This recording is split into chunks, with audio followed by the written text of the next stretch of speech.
By popular demand, we are looking at the most disappointing Amalgam comic book.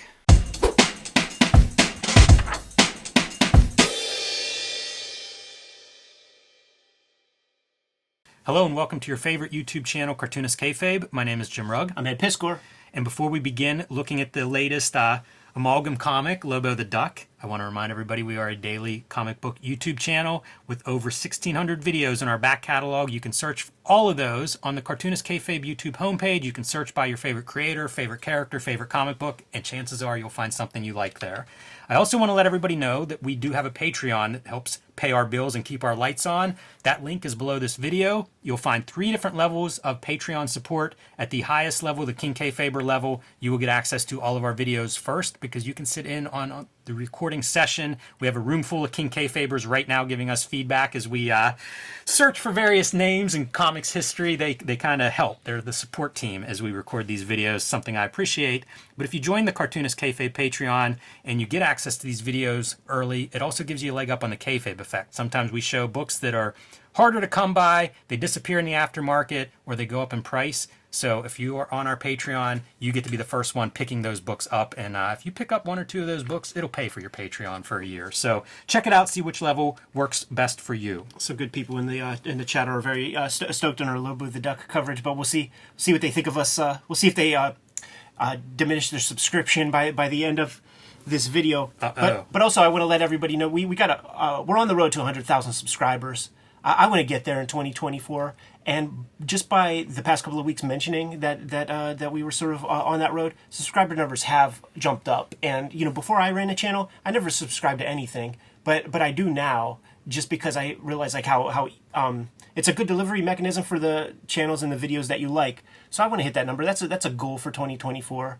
So make sure you jump on board. And it'll help you stay up to date. We received a text from a friend of ours yesterday with some notes on an episode that he missed, as right. I got to assume as a non-subscriber from a couple months ago. So yeah, it's the best way to stay up to date. But let's dive in. This is the second year that Marvel and DC were doing this team up. As I always say, I assume the first year was successful, so let's run it back. And they do it with some new books as well as repeating certain characters. This is the first appearance I'm aware of Lobo the Duck. Yeah, sure. And I actually had no idea about this comic, so I was completely checked out by year 2. You showed off that second Super Soldier comic, and I'm like, yeah, I had no idea that thing fucking existed. Guess there's a second Spider Boy. Had no idea that existed. The idea of this is cool, but I watched this. It was a DC promotional video from the 80s, and it was about Swamp Thing. So they talk with a young, less jaded Alan Moore and Len Wein and Karen Berger. It's a really cool video. It's cut up in 4 or 5 chunks online. And Moore was talking about humor comics that are designed because you see big feet and more minimal line art or something. Your brain registers that's supposed to be this is a humor comic, but it doesn't make you laugh. Mm-hmm. And that's Lobo the Duck. There are a lot of words in this, and I think that maybe a few of these comics suffer from this because they're one-shots, and this is a time period when we're starting to move towards writing towards a trade. Whenever it's I've got a whole world and a whole bunch of characters to basically introduce and have a story with, a lot of words in this comic. I think Alan Grant is up for that task because he worked at 2000 AD, so he's used to a 7-page comic, and he's also very, very funny. The Brits call it cheeky, and so I don't know what that is, and why he's going in that direction. I don't know if it's editorial based, if he's looking at the Steve Gerber comics and doing an ersatz Gerber kind of thing. Because I felt that vibe with the OG Howard the Ducks, really. With something like this, you could really, there's so much room for a lot of things that you could do. You could make a Carl Barks you could go John Stanley. You could play with the medium a bit, and people in mainstream comics are not up for that task. They don't have those tools. Right. Yeah, I couldn't summarize this comic for you at home. A lot of the characters that we saw in season 1, you see Doctor Strange, Fate's helmet, he's dead. Dark Claw burnt onto the wall, presumably dead. Heads ripped off. So I guess this is the aftermath of some destructive force, and Lobo's there to stop the destructive force. Totally. There is one text piece that did make me laugh, And, you have the mergers of two characters. So there's one character in the Amalgam universe that you only know him by name, and he's Hawk. Yeah, that's good. I would like to see what that looks like, man, because Darkhawk has a particular helmet, but so does Hawkman. So how do you negotiate that? Yeah, it seems like a perfect mashup. Hawk. They also do a lot of these footnotes of like referencing other issues that don't exist. And that's supposed to be funny, but this isn't very good. Yeah, I don't know DC history much. Like I don't know virtually any of these characters. Like Yeah. I'll recognize that mannequin from I forget who. I think that might be a Batman villain. Yeah, like the ventriloquist, but like he has a name like Mr. Boner or some shit like that. Bongface, Dr. Bongface. So like. Yeah, you're also trying to do the Lobo humor on top of the mashup, and it's one layer too many for me. I think one of the runners is that every time you see the pug, he has a different outfit on. Yeah, he keeps popping up as like different versions. And I think that's smart. That makes sense. Yeah, it's good. It's one of those things that kind of keeps your pages lively. Having a character pop through there. I thought Ambush Bug. It was kind of cool to see Ambush Bug show up. As soon as Ambush Bug shows up, you're like, man, I wish Keith Giffen did this. Yes, yeah, it would have been fantastic. Because now we're in the Giffen verse, really. Yeah, and it reminds me of like I really like the Lobos that Keith Giffen was a part of. Right. Kind of wish he was here. Right. And now that he's passed, it means a lot more. Like just wish he was still around to make more comics. Totally. The design of Lobo the Duck is good. I like his design. It fluctuates a little bit, this left foot, but you see like the big meaty right arm, and his left leg is that way sometimes. And I like that where it's like really off balance. Right. And I think that's a good reference for Lobo because I think it's Lobo's back. He comes back as he dies and is reincarnated, and it's like Lobo's arm, but then the rest of Lobo's a woman. So you kind of have this like really strange body type, and it worked. It was a cool visual, and I think that they kept some of that here. So that's pretty good. Ambush the Lunatic, talks some trash on Lobo about what he does to ducks there, and Lobo turns around and he eats ducks. Lobo ends up eating him. Who's the Marvel Lunatic? I don't know who that is. Yeah, see, there's characters that it's like deep cuts because it's characters like Valkyrie. Defenders sucked. Quite frankly, I do not know either of these universes well enough to recognize a lot of the mashups in here. But you know what? Defenders, I have Keith Giffen Defenders comics, so this is like the Keith Giffen verse, like across Marvel and DC, which is kind of interesting. Yeah, it is. These two are kind of feel like the right Lobo characters because they're basically guys that are just here to die. Right. And they say that. Yeah, and that feels Lobo-esque and Keith Giffen-esque a little bit. You get a good mix of these left to right kind of panels where it's like, 1 second removed. I'm always a fan of that kind of thing. Here are your ads for some of the other titles that are coming out. Somebody had mentioned a John Byrne Challengers of the Fantastic mashup. This is not Byrne. I don't know if he did one maybe the previous year or not. I have this one, so I guess I did pick up. At least one of the second wave. That image to me is very Byrne-esque, but I don't know if it's actually John Byrne or just a kind of an homage to him. Put it this way: the one that I have is looks similar to that, but it definitely is not John Byrne. Yeah, no, he doesn't do the interiors. This video is brought to you by the comics that we make. Ed Piskor's Switchblade Shorties is now available daily on all of our social media and all of Ed's social media. You can follow that wherever you want to read your comics. Red Room Crypto Killers, the latest and third volume in the Red Room trilogy is now available. However, you can start at any of these books because they are all self-contained. Hip Hop Family Tree, the Omnibus, collecting all 4 volumes of Hip Hop Family Tree plus 150 extra pages. Now available wherever you buy books. And X-Men Grand Design, the trilogy, trade paperback, kind of the mass market version of X-Men Grand Design, collecting all 3 volumes in 1 volume. Hulk Grand Design, out of print on the Treasury size edition, coming soon as a trade paperback. Pre-order that one now. Street Angel Princess of Poverty and Street Angel Deadliest Girl Alive collect all of my Street Angel comics in 2 handsome volumes. You can get those wherever books are bought and sold. And my self-publishing efforts, True Crime Funnies, BW Zine, and 1986 Zine are all available on jimrugg.com or patreon.com/jimrugg. And now back to our video. Is this your Valkyrie? Yeah, she was also. I mean, she's a Howard the Duck character, or no, not Valkyrie. Like Beverly is the. Yeah, I couldn't figure it out because Beverly is the Howard the Duck girl, Yeah. but I don't know Arlene who that is. Yeah. We're frustrating everybody. Yeah, people are mad. Forbush Man? Yeah, no, that was sweet. That was sweet because like Marvel doesn't have that many characters. Like before Howard the Duck, Forbush Man was like as close as you could get to like something maybe Impossible Man.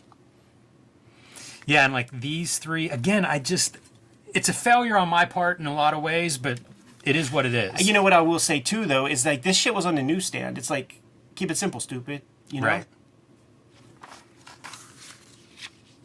And also, you know what? It's so ambitious with all the characters, and maybe that's a part of like what they're trying to like. That's funny to them, but if you kept it simple, you could tell a story that you could create like one little situation and have a million fucking punchlines. Like that's the recipe for like all the best humor comics I've ever read. It work that way, where it's like you have kind of a simple scenario that's going to play out, and then all the funny things that can happen along the way. I would get vibes at time of like an Eric Larson Savage Dragon with some of this stuff, some of the artwork, because it feels so mashed up with characters. You know, if these were original characters too, it'd be a totally different story. Yeah, I mean, this is that era too, man. Where like the Val Semiex, however you say that name, that it was a staple of the DC comics, and it was that period where you had that Starman look and like all of those kind of like monthly. There's a monthly comic look. There was like a lot of blacks.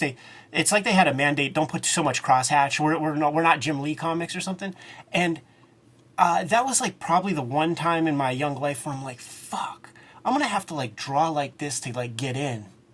I don't want to draw like this. So it always kind of rubs me weird, like looking at these kinds of works. Yeah, it's a little bit of the animated style, and combined with, I guess, a rejection of the cross-hatching kind of stuff. It's when you start to think of the guys, because like I think the color too is also like fighting with the art. Like they haven't quite figured that part out yet either. I kind of like the mostly saturated colors, but it doesn't feel like it all works together. Certainly, like throw some of your rules out, man, because this is supposed to be a humor comic. So like go flat color.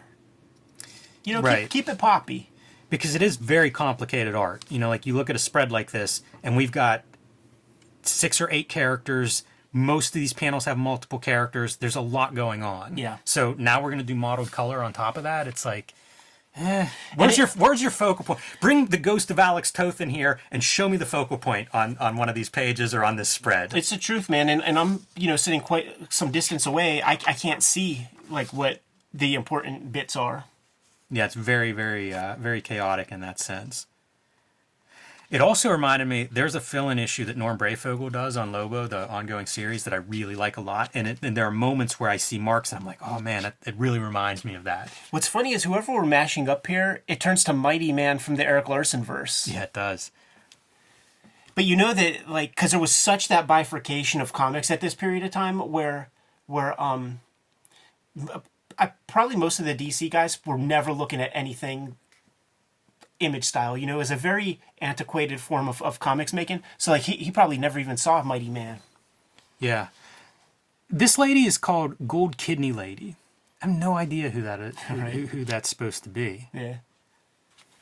I like the design for the duck motorcycle, the Lobo motorcycle, but with some duck accoutrements adorning it. Makes sense, man. It looks pretty good to me. What was the Lobo is like the shape of a big gun? Kinda. Or is that Blood Wolf? That's Blood Wolf is literally the big gun, but I mean the Lobo thing too. It's almost like the Ghost Rider 90s bike, but then Space Chopper. crossed with a missile or some, a rocket or something for outer space travel, but basically a cannon that he's riding on. There was a Ninja Turtles figure called Ace Duck, and it was a cool figure. He had like a Terry and the Pirates suit, and he had the captain hat and stuff. And we would always watch the show like, man, when is Ace Duck going to show up? Because that's what would happen. Like, you would get the toys, and then eventually those characters show up on the cartoon. Ace Duck shows up as a cartoon that the Ninja Turtles are watching. You see him for 2 seconds, ever. That's such a good gimmick for having toys. Right. You could have a different show every episode. Yeah, totally. It's amazing. And it ends with her device shooting the moon, and presumably next issue everybody dies. This is where the Tick got to show up, right? That was Chairface Chippendale's scheme, It'd be good. if you remember. So there you go. Because they demanded it, And, and then I ask, man, it's a good thing that we are the kayfabe leaders of the cult, because we're going to steer you guys in a proper direction. Yeah, I think I'm going to pick the next one. We did do Thor Ryan of the new Ass Gods. Wow, that's a bad. I wonder if they want to rethink that one, which is pretty cool because it's John Romita Jr. just straight from pencil reproduction. Pretty weird at this time in 97. We also did Dark Claw Adventures, so if you guys are interested in more of these, go check those out. We did the first Super Soldier. Those are in our archives. And Doctor Strange Fate. Doctor Strange Fate. The one that I would pick next is probably Amazon. That's what I'm thinking. The John Byrne, Terry Austin team up. So yeah, that makes a lot of sense to me. There's an Amalgam playlist on the channel, so you could have access to all of them kind of at once. Interesting gimmick. Did it have the sinew and the sort of underlying qualities to yield a year number 2? I'm not seeing it from this comic. Yeah, I agree with you. And I also wonder, like, I bet there are people who like the Lobo ongoing series way more than like the Bisley Lobos because they're so different. Those it's two. It's square. Like like I feel like you could psychologically profile. You could have prejudicial thoughts about the person that likes that stuff compared to the Keith Giffen shit because it's placid. It's the mall version. It's the Hot Topic version of Lobo comic, really. By editorial mandate, too, according to Wizard Magazine. I could believe that. Yeah, it was intentionally like, file those corners off, guys. We're going to go monthly on this. Everything that's fun. It's a shame. That and you would think that, like, even when Preacher comes out, that you're like, maybe add some of that. Because, like, Hitman would have crazy shit. Yeah. I don't know. Great cover design. I really like this cover a lot. I like the art in this. I'm not going to lie. I do think that they dropped the ball in not stealing like all the Duck stuff they could have fit in here. Like this should have been the all-time history of Duck comics mashup. Totally. That would have been awesome. Yeah, and there's a lot you could have done with this for sure. But like, they're cashing checks. Good to go. Yes. Kayfabers, we're on the road to 100,000 subscribers. Thank you very much. Make sure you subscribe to the channel, hit like, go play around with the bell, get that setting adjusted so that you get access to all of our videos as soon as we make them live to Gem Pop. The videos are brought to you by a number of things. A part of that is the Patreon. The King Kayfabers on the Patreon get access to all of our videos before anybody else. A good number of them are hanging out with us in the live stream recording session that we are streaming privately. And that gets you even earlier access to the stuff that we're talking about. Ultimately, the videos are brought to you by the books that we make. You don't support the books, we can't make the vids, man. Jimmy, let the people know what you have on the stands and forthcoming. I have Hulk Grand Design coming out as a trade paperback in May. You can pre-order that one now wherever you pre-order comics, and I appreciate those pre-orders. Let Marvel know that it is worth their while to keep these books in print.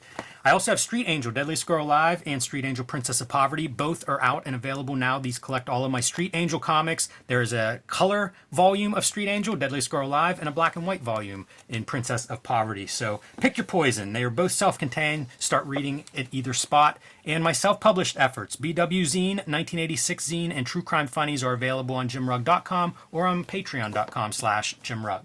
Switchblade Shorties is my latest comics effort, putting the strips out daily on all of my social media platforms and the Cartoonist Kayfabe stuff. So it's on my Instagram. There's a dedicated Switchblade Shorties Instagram. There's a Switchblade Shorties webtoon archive of all the strips where you can read them pretty easily.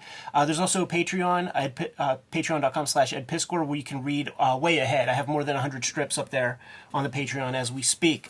Red Room Crypto Killers comes out at the end of February. This is the last volume of Red Room for the foreseeable future. Contains 4 self-contained stories. So if this is the first Red Room that you are exposed to, you can grab it without the need of the other trade paperbacks. If you dig it, grab the others. The Hip Hop Family Tree Omnibus is out there. I saw it online for as low as $48 on Amazon. So get it while supplies last. This is a sort of like last run of that first printing before we go to reprints. So not sure quite how many of those are left right now, but it's the best book I've made to date. And X-Men Grand Design Trilogy trade paperback. This is the collection of all of my X-Men Grand Design works. Probably 3 years of work went into this package. Some of those are out of print, so this is your way to get access to all of those comics at once. Jimmy, there are a couple of other ways that the people can directly support the Cartoonist Kayfabe channel. Will you let those people know? You can subscribe to the Cartoonist Kayfabe e-newsletter at the links below this video. You can also find Cartoonist Kayfabe t-shirts, merchandise, hats, mugs, stickers, and more at our spread shop. That link is also under this video. There you have it. A bunch of different ways to support the Cartoonist Kayfabe channel. Give the people their marching orders, Jimmy, and we'll be on our way. Read more comics.